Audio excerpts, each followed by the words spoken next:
Lenin Peak.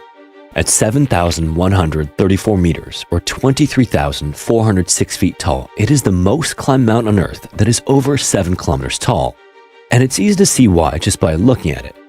It looks a fair bit wider than it is tall, giving it a much gentler slope and making it a much less technical climb than most mountains of its size. It's even developed a reputation for being a relatively safe mountain. But that's not quite the whole story. In a cruel twist of irony, despite this reputation, it's also the site of some of the most harrowing expeditions to have ever occurred, including the single deadliest mountain expedition in recorded history. These are those incidents, and as always, viewer discretion is advised.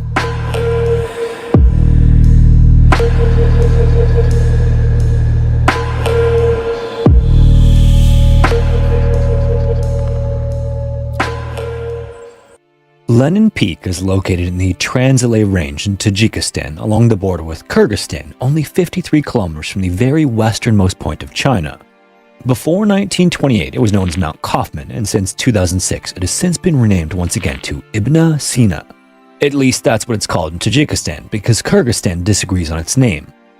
Simultaneously, tribes of the area know the mountain by a different name. So for simplicity, we're going to use the most commonly known name, Lenin Peak, but one other thing the mountain was commonly known as was safe.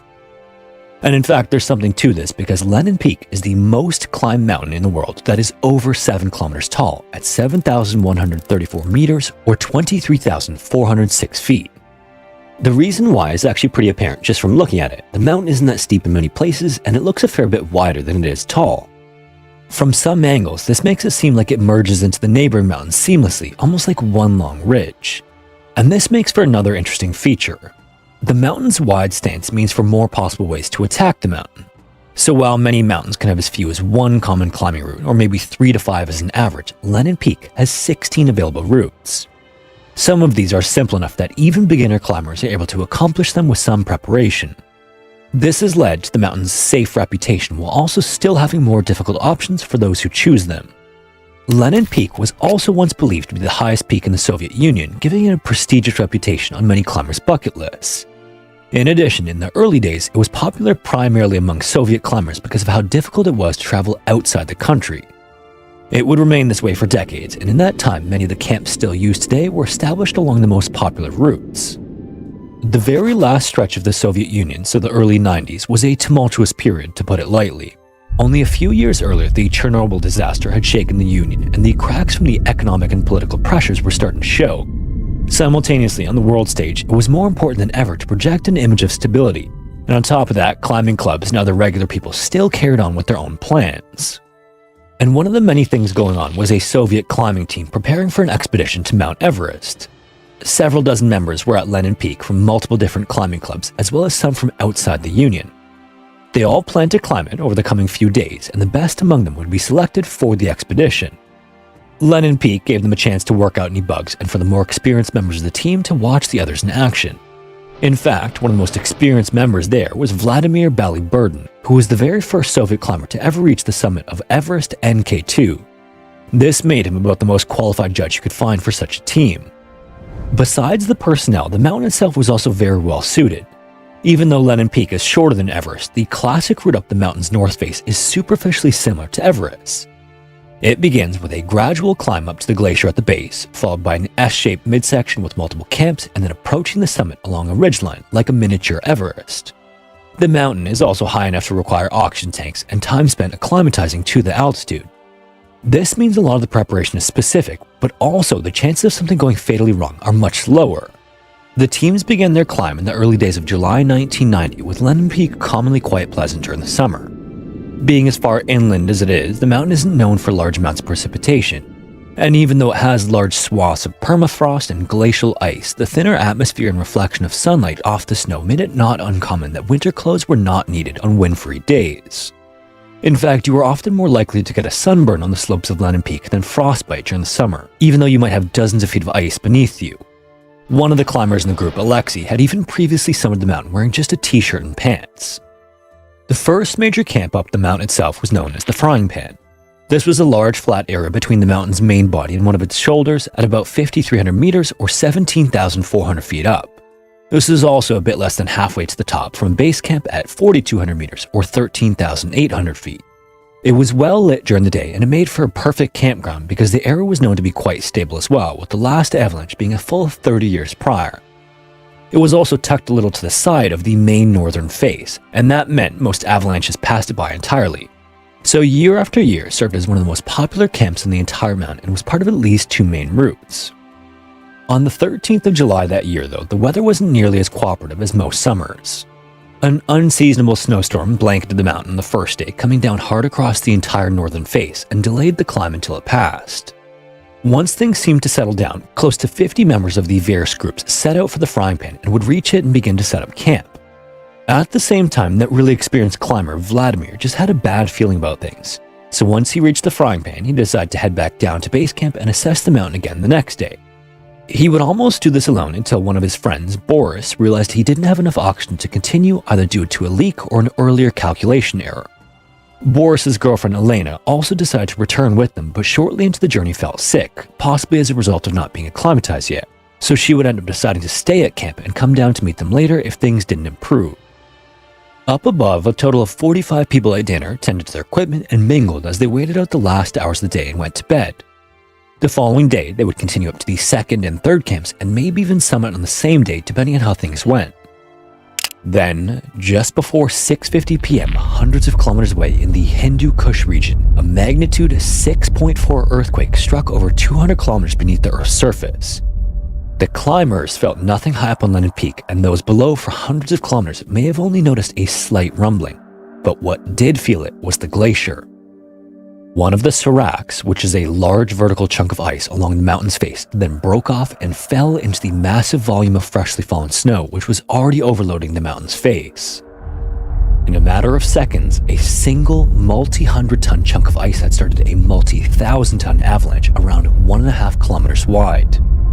Hardly anyone in the camp even had time to get out their sleeping bags, never mind their tents, before the wave hit them and rolled over the frying pan. In only a few seconds, the entire camp was gone. Moments later, once the chaos ended and the snow settled, although they didn't know it at the time, out of the 45 climbers there, only 2 escaped. Alexei and a man named Miro had been camping near the edge of the frying pan, closest to the slope, so rather than the snow rolling over top of them and burying their tents, it pushed them off the edge and sent them tumbling down as much as 800 meters over 2,500 feet before dropping them both off a 25-meter or 80-foot cliff into a mound of snow. Once at the bottom, Alexei lurched and stumbled out of the snow, bruised, cut, and wearing little more than socks and a torn set of pants. He had been getting ready for bed when the wall of snow hit him and threw him out of his own tent. It took a moment to even realize what had happened, but then he saw Miro half sticking out of the snow and hurried over to help him out. Nearby, they also found the legs of another climber who had been killed by the fall, but they were buried too deep in the snow to be pulled out. Now, the 2 of them, practically naked, stranded on the side of the mountain and freezing to death, had to find a way to survive. They realized that if they tried to go back down the mountain, they would freeze on the way, so instead they climbed back up and searched for their old campsite. For all they knew, only a part of the camp had been hit, and they may even find shelter there still. When they finally made it back to camp though, what they found was both a nightmare and salvation. They couldn't see any other people at the camp, but they could hear some. A few were still wrapped in their sleeping bags, but now pinned by the weight of the snow. And while the bags may have insulated them and kept them alive slightly longer, they would run out of air over the coming hours. For Alexei and Miro, as horrible as it was, the others were simply too deep to dig out and impossible to find. Both men were also still at risk of freezing to death, so it's not like they were in a position to mount a rescue. Fortunately, while the heavier objects like people, oxygen tanks, and cooking stoves had sunk to the bottom of the snow, loose articles of clothing and the torn fabric of tents had ended up on the surface. Alexei and Miro then wrapped themselves in whatever they could find to survive the night and huddled together for warmth, hoping that nothing else happened.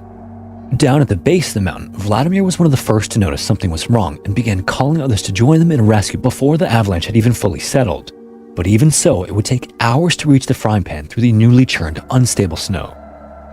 Back up at the frying pan the next morning, Alexei and Miro woke up to the blinding white cold, still alone on the face of the mountain. It was obviously going to take rescuers time to reach them, so the 2 had no choice but to start down together. And as if things couldn't get worse, they even had difficulty seeing the ground in front of them because a dense fog had rolled in. They actually took to occasionally throwing snowballs ahead of themselves to mark their path and listen to what they hit. They also walked barefoot through the snow, or possibly with clothing wrapped around their feet, and it was only the intermittent sun that somehow prevented frostbite. They were also both injured with a broken arm and a broken leg between them. Suffice it to say, the climb was beyond grueling. And by 7 p.m., Mira wasn't able to continue, even with Alexei urging him on, so Alexei offered to go find help and carried on down the mountainside after giving Mira the warmest clothes they had. Alexei has since said that an iron determination not to die and to have a glass of lemonade is what kept him going, and it finally paid off. Vladimir and the others had found their earlier tracks from when they'd climbed back up to the camp and knew there were survivors on the mountain, and they finally found Alexei. They then gave him warm clothing and brought him down the mountain to the base camp after he told them where to find Miro. Helicopters soon arrived on the mountain along with dozens of early rescuers trying to dig the survivors out of the frying pan, but it was already too late. The weather had been too cold, and overnight it hardened the loose powder of the avalanche into a single mass of ice that made digging 10 times more difficult. But by then, it was likely that any survivors who had been buried had long passed away anyway. Miro was recovered a few hours later before the end of the day. He and Alexei would be both the first and the last survivors found on the face of the mountain and were taken to the hospital in the city of Osh. After them, only 4 bodies would be recovered at the campsite, including the one Alexei and Miro had landed near, with the rest scattered and buried so widely and so deeply that efforts to even locate them were practically impossible. It would take until 2008 when the glacier began to melt for more remains to be recovered. An expedition was mounted by Peter Chedrin, who was the son of one of the lost climbers of the expedition. And along with them, Alexei returned to the frying pan for the first time since the disaster as a guide and hopefully as a kind of closure. While there, he even managed to recover some of the climbing pitons he'd used and a pair of ice axes they'd left on the mountain. Alexei would also go on to make several trips in 2008, 2009, 2010, and 11 in continued attempts to recover the bodies of his friends and colleagues with the same determination that saved him in the first place. And many of them were brought back down the mountain mummified or as bones and buried around a memorial stone at the base of the mountain. Most of them, however, are still up on the slopes. Among them are 23 members of the Leningrad Mountaineering Club, including Elena, as well as 6 members from former Czechoslovakia, 4 Israelis, 2 Swiss mountaineers, and 1 Spaniard. But even among those recovered, most of the bodies have not been identified. So it's with a sense of irony that a mountain considered to be safe should be the site of climbing's single largest death toll, but it also serves to remind that there's no such thing as truly safe. No matter what, a mountain is still a mountain. And just calling a mountain safe might have contributed to many of those who chose to climb there, increasing its popularity and the chances of something going wrong. Put more cars through an intersection, more boats between a pair of islands, or more people along a certain stretch of sidewalk, and you're going to have more accidents no matter what you do. And so, as you might imagine, this was not the first disaster on Lenin Peak, and it certainly wouldn't be the last. The very first documented climb of the mountain killed 11 people in 1955, and we have no idea how many local villagers or people who traveled through the mountain range died in ancient history. It's probably not many, but 0 would be even more unlikely. As long as the mountain is there, someone will climb it, and that continues to this day. One of the most recent disasters was in 2022, but this one is different. In August of 2022, Ilya said goodbye to his family in Moscow and made his way to Lenin Peak, landing in the city of Osh. He met one of his friends, Zora, another accomplished climber, but once they arrived, plans changed. Their intended mountain guide had fallen ill, but they had already spent the money on the plane tickets, and they were there, so they figured they might as well go anyway. The 2 of them then decided to head up to Camp 1 from base camp and see if they could find a guide or another group to join with. And of all the people they could find, they found Vyacheslav Shayko. He was known as a bit of a weirdo in an affectionate way. He was known for climbing the mountain in shorts and flip-flops and carrying loads as heavy as he was to the top before coming down on skis, still carrying the full load. He was definitely a bit of a madman, but also one of the few people who knew the mountain so well he could actually climb it during whiteout conditions. Shayko was also well known for being quiet and friendly, so he was all too happy to assist them. The 2 men spent some time practicing small climbs up to 4,000 meters to acclimatize, and after 6 days of bad weather on the 27th of August, Vyacheslav woke the 2 of them up to clear skies. It was finally time, and the 3 of them began their way up. Almost immediately though, during the ascent from Camp 2 up towards the frying pan, Ilya slipped on a rock and dislocated his knee. He was able to get it back into place, and since the climb had only just begun, he decided to try to continue. Unfortunately though, he very quickly ran through the entire set of painkillers he had with him. Then when the group came to the next challenge, which was an ice cliff halfway between the camps at the base of a glacier, he knew he couldn't do it. To climb this segment required a pre-placed rope, and it was a single file system. If he made it partway up and discovered he couldn't do it, it would be impossible for anyone else to safely pass him, and much more difficult for them to help him down. So as much as Ilya wanted to join them on the climb, he wasn't about to put them in danger. With reluctance, he turned back to Camp 2 and vowed to rest up and see if he could meet up with them later. Zora and Vyacheslav then made their way up to the next camp in good spirits, recording video along the way, and Ilya went back down, waiting for them to get in touch. But then the next day, he heard nothing, and worrying about the weather, he continued back down to base camp. There on the second day, Ilya asked if anyone had heard from Zora and Vyacheslav, only to be told they were gone. This didn't make sense. What could have happened in such a short period of time? Ilya would later learn that Zora and Vyacheslav had made their way up to the Frying Pan, then further to Camp 4 on the classic route when the weather turned. As they arrived, they were soaked and cold and quickly huddled into their tent to avoid hypothermia, when tragically they made a simple mistake. Setting up a small burner to make some tea, the two men unzipped the tent's inner and outer layers to let the air circulate, but the fresh snowfall and wind was secretly working against them. All while they waited for the water to boil, the snow had grown high enough to block airflow into the tent, slowly building up levels of toxic carbon monoxide. This is why you're never supposed to run a burner inside a tent, but with stormy weather blowing outside, it was the only real way they could have even tried, and it's not uncommon for climbers to do so even though the rules say you shouldn't. The effects afterward come on slow, dulling the mind and impairing judgment before lulling the victims to sleep. With the bright sunlight peeking through the thin layers of white snow, they never even noticed the tent flap was plugged. The two men weren't found until many hours later, after the burner had totally run out of fuel. A year later, Ilya would publish a documentary in their honor, showing how incredible their friendship was in such a short period. It's because of him and other people who have translated the incident that we even know about the case. It's one of hundreds each year around the world that are too small to make international headlines. There's no great avalanche, no dramatic radio calls, just two men making an honest mistake. But despite this tragedy just a few years ago and the larger death toll of the 1990 avalanche, maybe the most harrowing disaster on Lenin Peak came 16 years earlier. In 1974, Lenin Peak was well into its popularity as a tourist destination. And despite being within the borders of the Soviet Republic, the July of that year saw Americans, Japanese, French, Scottish, and many other nations all camping, climbing, and sharing in the sport and struggle. In fact, there were over 230 climbers assembled as base camp from over a dozen countries. This wasn't just a normal month on the mountain, though. It was the largest international climbing event Lenin Peak had ever hosted to try and foster friendly international relations. There was still likely some degree of healthy rivalry between the groups, but the true challenge was always the mountain itself. So in the spirit of this common struggle, most of the groups were quick to help one another and make friends. One of the Russian teams climbing the mountain, though, stood out. It was led by Elvira Shadayeva, who is one of the most accomplished climbers in the USSR and by extension, one of the most famous on Earth. At the age of 36, she held the title Master of Sport, which was an award given to national champions in the Union. It was also re-evaluated every 4 years within the Olympic cycle, so to have the title, you had to actively keep earning it or it would be taken from you, and she made a compelling case. 2 years prior, she had led an all-woman climb of the third highest mountain in the same range, and the year before, in 1973, she led another expedition to fully traverse Ushba, one of the most striking mountains in all of the Caucasus Range in Georgia. That year, though, in 1974, it was time for her to finally tackle Lenin Peak with another all-female team. Elvira was actually known widely enough that not only had many of the American climbers already heard of her, but some of them looked up to her as an inspiration. And to reiterate, this is in 1974, the middle of the Cold War.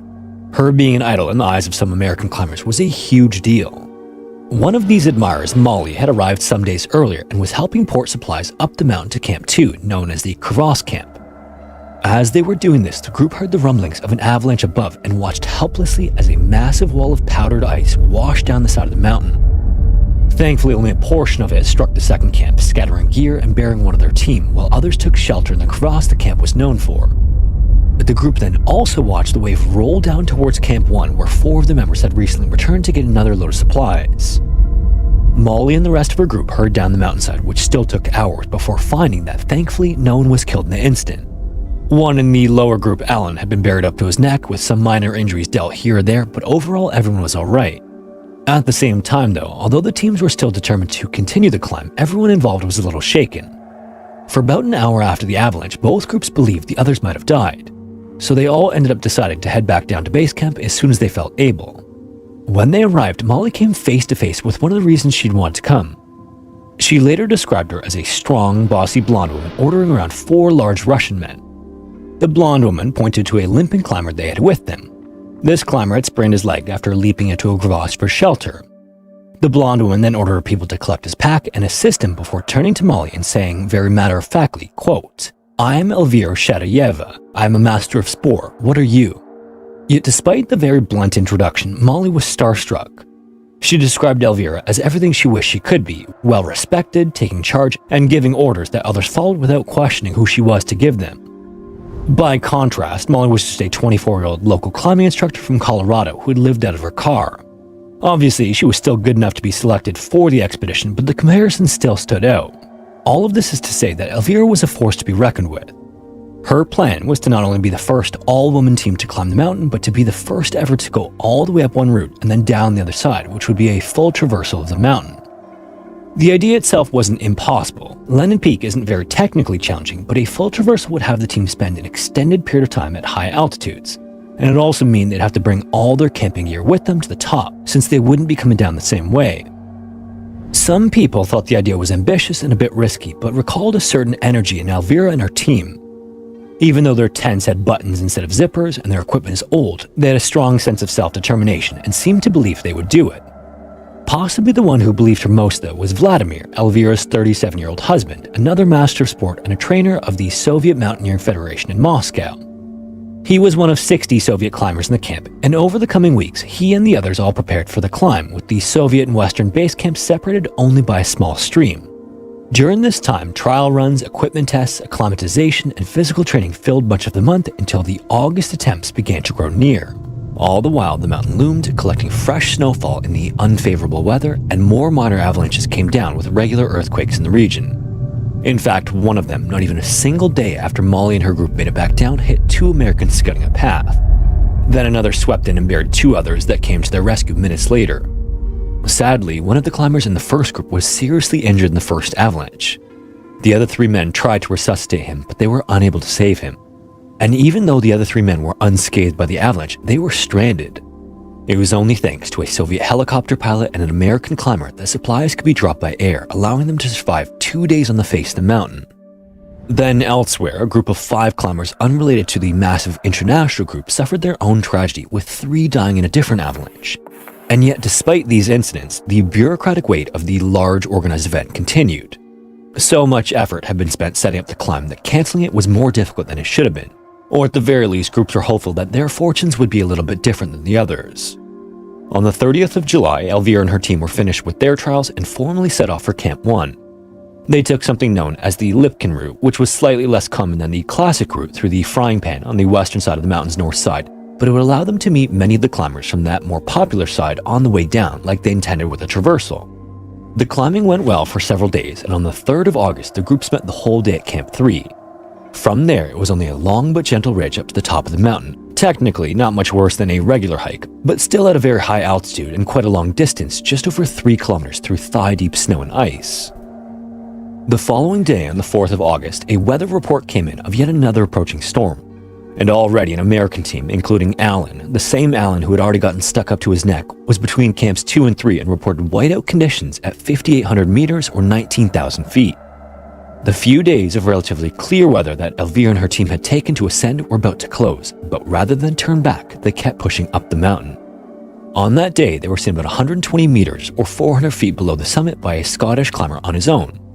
The Scotsman had just been to the summit and traded greetings with the group on his way back down. It wasn't until the next day, on the 5th, that the true severity of the storm became apparent. Vitaly Abalakov, the base camp director, recommended by radio that all teams return to base camp due to how serious the incoming storm was. And this was the man who was known as the father of Soviet mountaineering, so he wasn't just some middle manager. He was another master of sport and a 68-year-old mechanical engineer with more climbing experience than most people in the mountain had years alive. Up on the mountain, however, Allen and his team of Americans just below Elvira's group at Camp 4 had no idea about any of this. Their radios had been confiscated by customs when they entered Kyrgyzstan, so they were reduced to using a backup radio that one of the Soviet climbing groups had loaned them. And unfortunately, it was unreliable at longer ranges and in severe weather.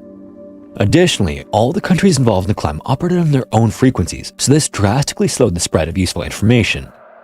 Allen and his team simply never received the message, and neither did an independent Japanese climbing team or the Scotsman, all on the same Lipkin route as Elvira's team.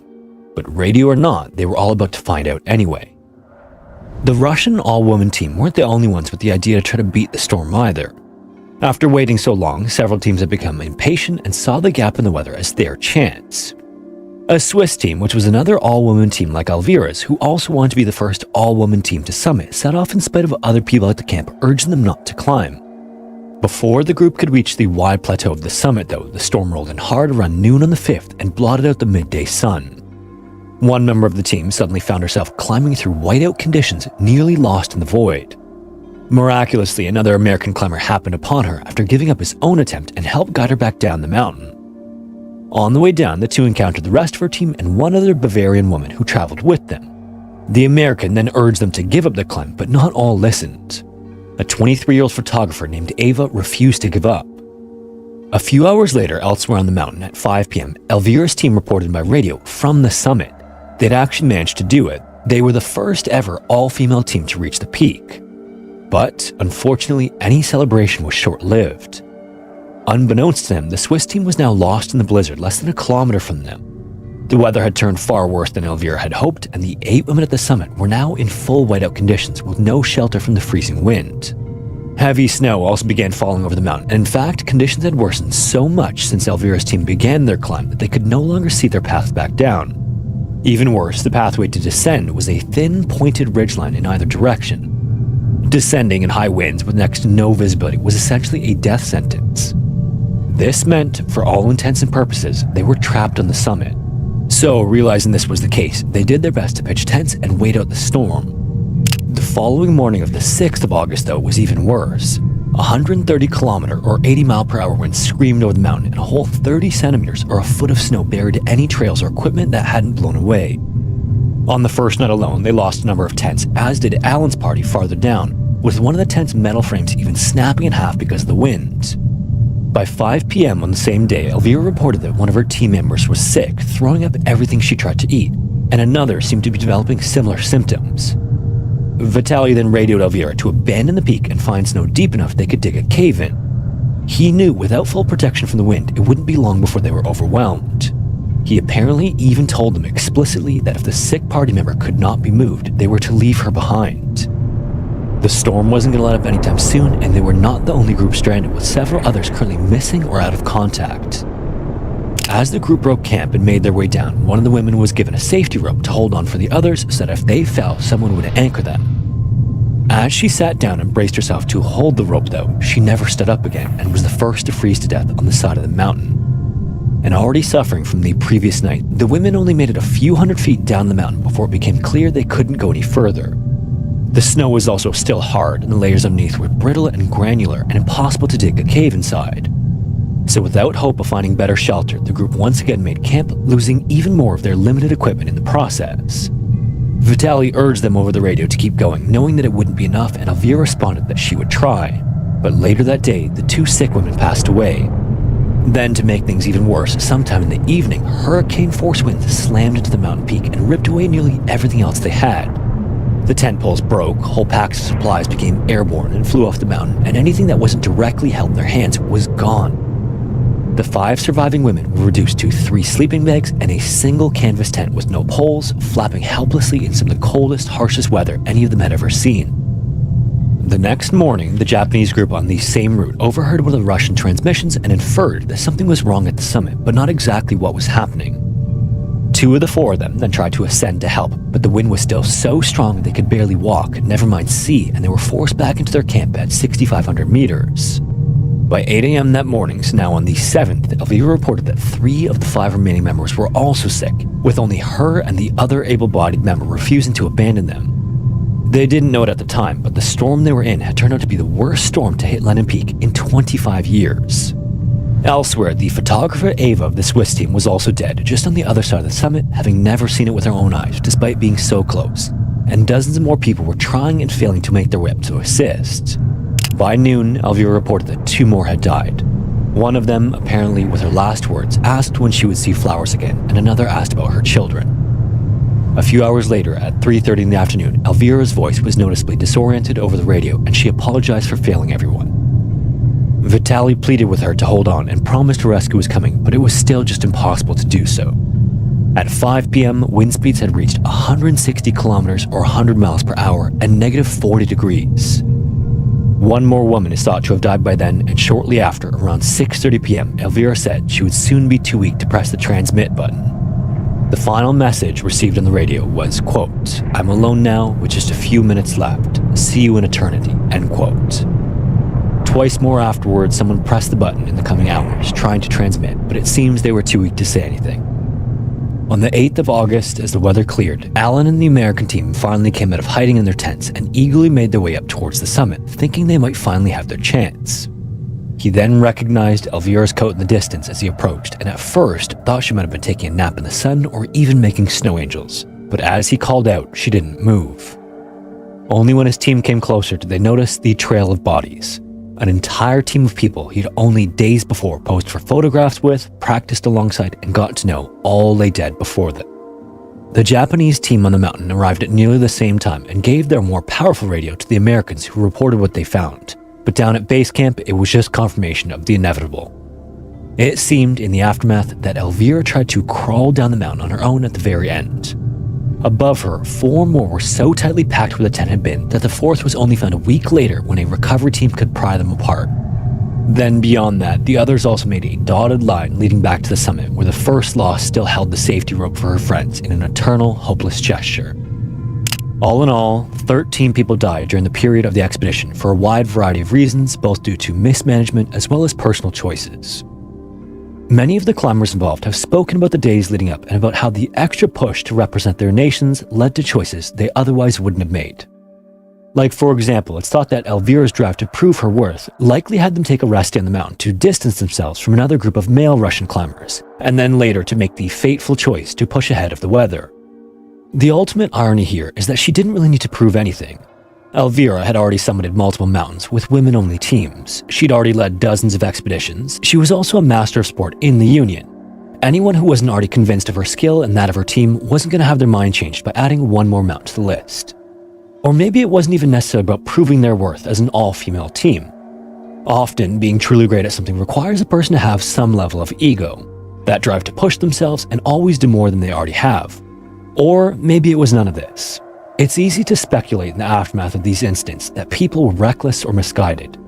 Maybe these were the same simple weighted decisions we make on a daily basis, but they simply got made in a situation where the margins were thin and the stakes were life and death. A week after the disaster, Elvira's husband, Vladimir, led a team to collect the bodies and bury them in 2 communal graves. He documented everything about the scene for investigation, and the next year petitioned the government for permission to recover the bodies. This is something which, for safety reasons, is seldom done, but after the families of the climbers and public at large in the Soviet Union both widely supported the mission, Vladimir was granted special permission to do so. He would then lead a team up into the mountains, including 2 female climbers inspired by his wife in 1975, who recovered all 8 bodies. They were then reburied down at the base of the mountain next to a monument. If you made it this far, thanks so much for watching. If you have a story suggestion, feel free to submit it to the forum found in the description. Also, if you want to support the channel, consider joining the Patreon or becoming a channel member here on YouTube. Anyways, thanks again, and hopefully I will see you in the next one.